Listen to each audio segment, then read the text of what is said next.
ये big brother कौन है, कहाँ से इनका ताल्लुक है।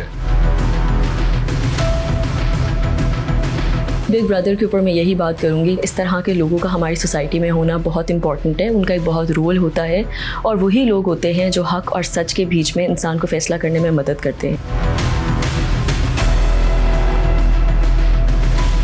बिग ब्रदर की बार बार डकी भाई से मुलाकात कैसे हो जाती थी? वो FIA के ऑफिस बार बार आ रहे थे और उनका काम होता है कि वो हर इदारे को जाके ओवरसी करें।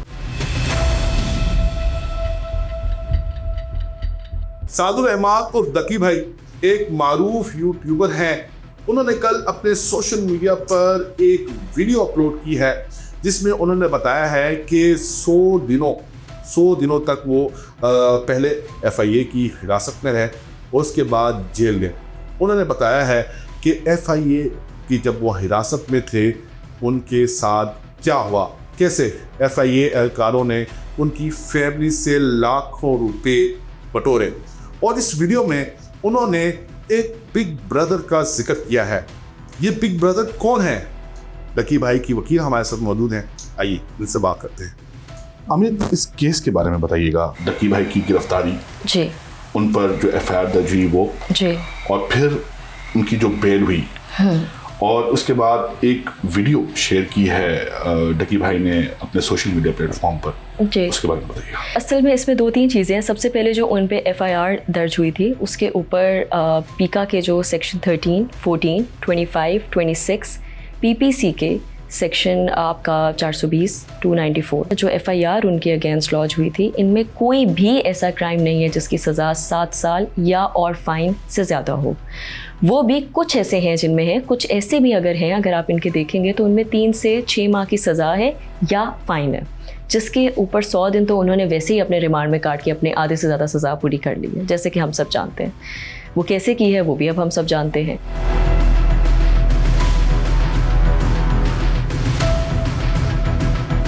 बेल के ऊपर उनका एक बहुत ज़्यादा बड़ा जो माजरा बना हुआ था वो ये था कि उनको नीचे से बेल नहीं ग्रांट हो रही थी।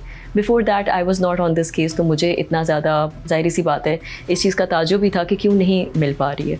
लेकिन ज़ाहिर सी बात है वो जज साहब के अपने रीज़न्स होते हैं, उन्होंने इन्वेस्टिगेशन को भी अपना टाइम देना होता है कि वो इन्वेस्टिगेशन करें, मज़ीद कोई शवाहिद है तो वो निकाल सके, कोई विटनेसेस हैं तो सामने आ सके, क्योंकि एक दफ़ा ये हायर कोर्ट में चला गया तो फिर उसके बाद मज़ीद उस तरह के शवाहिद सामने नहीं आ सकते, क्योंकि वो फैक्ट ऑफ ट्रायल कोर्ट तो नहीं है ना, वो तो एक लॉ के ऊपर वो एक कोर्ट बनी हुई है कि उसने लॉ के ऊपर फैसला करना है। हैविंग सेड दैट, इन्हीं बेसिस के ऊपर जब हम लोगों ने बेल में आर्ग्यू किया था तो हमने जज साहब को सुप्रीम कोर्ट की जजमेंट्स दी थी, जिसके अंदर हम लोगों ने उनको बताया था, और वो बात उनका रोज़ का काम है, उनको इस बात की अंडरस्टैंडिंग थी कि जो आपके सुप्रीम कोर्ट की जजमेंट्स हैं, आपका मेन काम है अपनी सोसाइटी में डिफरेंस क्रिएट करनी है। जितने आपके पास प्रीवियस जजमेंट्स मौजूद हैं उनमें ये बात क्लियरली लिखी हुई है कि अगर तो आपका क्राइम, एंड आई रिपीट, अगर आपका क्राइम प्रोहिबिटरी नहीं नॉन प्रोहिबिटरी क्राइम्स में आता है तो आप बेल एज अ राइट सीख कर सकते हो, और ग्रांट ना करने के बहुत बड़े और संगीन नताइज और चीज़ें होनी चाहिए अगर तो उस केस में मुयस्सर हैं, जो कि इस केस में 100 दिन के रिमांड के बाद बेसलेस रह जाती थी।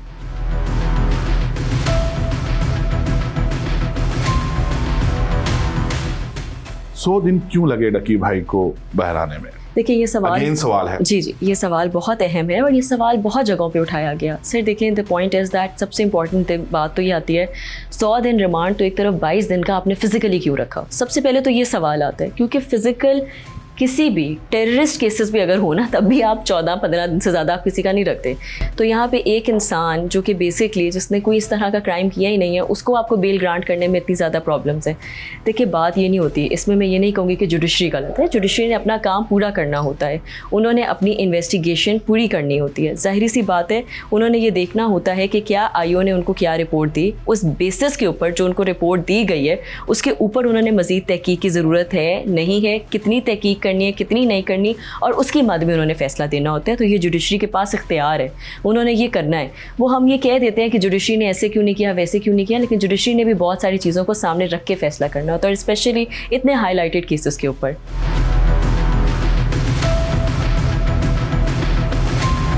डकी भाई ने अपनी वीडियो में क्लेम किया है कि उनकी फैमिली से 60 लाख रुपए लिए गए हैं, तो क्या उसका कोई सबूत या किस तरह कोई मोड ऑफ पेमेंट कुछ सामने आया?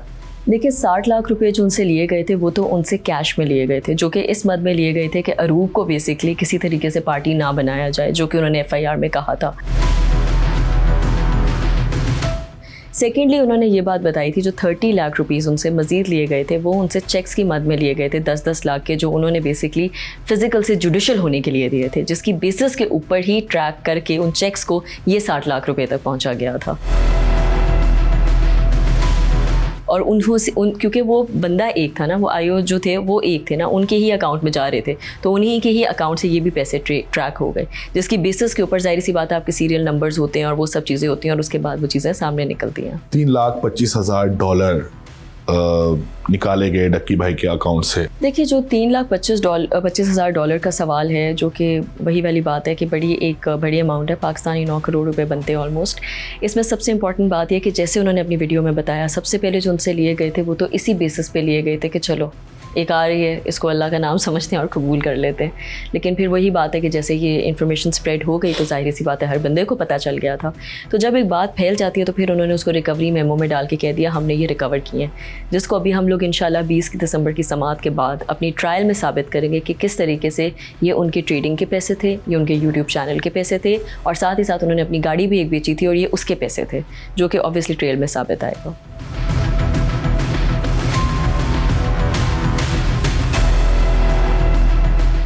इस वक्त $3,25,000 कहाँ है? वो उनके FIA के पास हैं, और FIA के पास तब तक रहेंगे जब तक उनका जो ये भी सारा सुपुर्दारी का मामला चल रहा है, जब तक उनको उनके अकाउंट्स नहीं मिलते।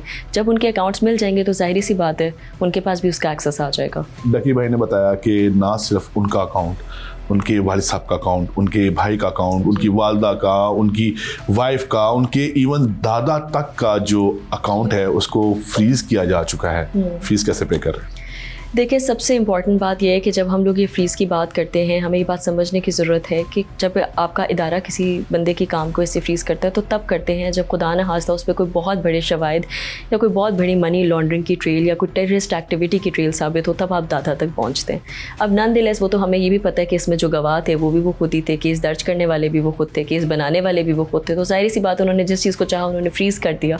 लेकिन the point is that obviously naturally आप एक चीज़ से इफ़ेक्ट होते हो, और नेचुरली जब आपकी ट्रायल चल रही होती है तो वो आपकी फैमिली के अकाउंट सीज कर सकते हैं अगर उन्हें ये ताज्जुब हो या उनको तासुर हो कि शायद ये पैसों को गलत तरीके से इस्तेमाल करेंगे। बट क्योंकि ऐसी चीज़ कोई सामने नहीं आई तो हमें यकीन है कि जुडिशरी हमारे हक़ में फ़ैसला करके हमें अकाउंट्स वापस मिल जाएंगे।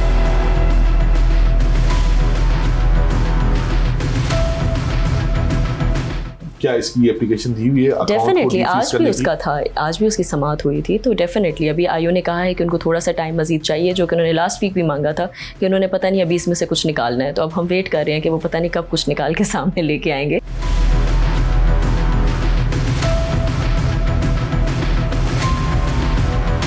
डक्की भाई पर जो FIR की गई थी उसके अंदर लिखा हुआ था कि ये पाकिस्तान में एक जुआ ऐप के कंट्री मैनेजर हैं। ऐसी कोई बात नहीं है, ऐसी कोई चीज़ सामने नहीं आई है, कोई वो प्रूफ ऐसे सामने नहीं लेके आ सके जिससे वो ये साबित कर सकें कि वो किसी भी ऐप के कंट्री मैनेजर हैं। और ये चीज़ तो हम लोगों ने भी उनसे कंटेस्ट की है कि आप प्लीज़ हमें कोई प्रूफ ऑफ एविडेंस देना।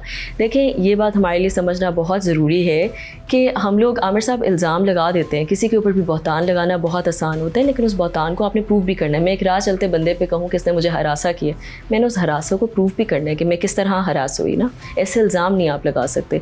तो अगर आपने एक चीज़ दर्ज किया, आप बताएं कि किस तरह है वो, कुछ तो प्रूफ सामने लेके आए, कुछ उनका जो आपने चीज़ें इतनी अपने पास रखी हुई हैं इतने दिनों से, उसी में से निकाल के कुछ बता दे कि वो कैसे कंट्री मैनेजर है। जुआ एप्स की प्रमोशन, जी क्या ये उनका गुनाह था?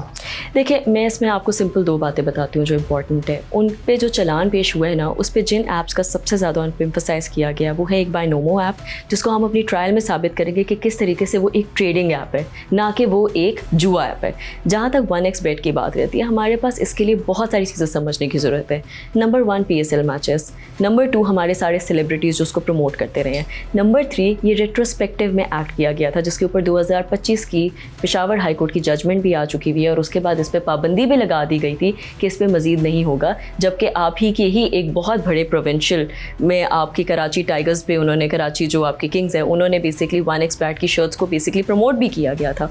तो सवाल यहाँ पे ये उठता है कि सर मेरा ये सवाल वैसे भी जनरली भी लोगों से है कि एक आपके जहन में एक तासर आता है कि एक ऐप जिसके ऊपर आपकी स्टेट बैंक ऑफ पाकिस्तान ने कोई एक्शन नहीं लिया हुआ, आपकी FIA ने कोई एक्शन नहीं लिया हुआ, आपकी NCCI ने कोई एक्शन नहीं लिया हुआ, जबकि वो इंक्वायरी भी कंडक्ट कर चुके थे, जबकि सेक्शन 37 ऑफ पीका उनको इजाज़त भी देता है कि वो चाहें तो उस पर पाबंदी भी लगा सकते हैं, उसके बावजूद उस पर कोई काम नहीं किया गया।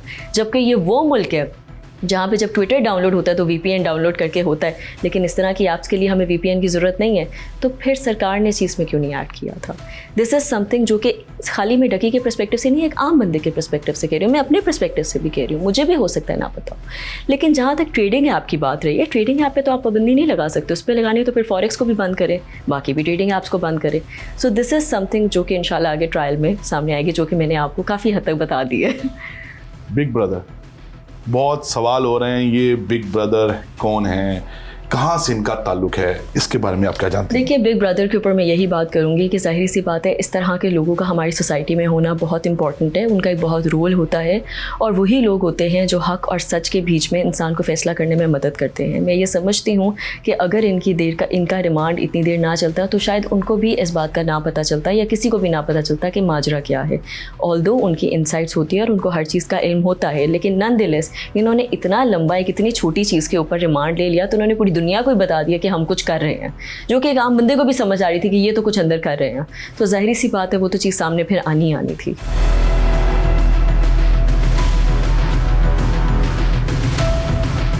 बिग ब्रदर की बार बार डकी भाई से मुलाकात कैसे हो जाती थी?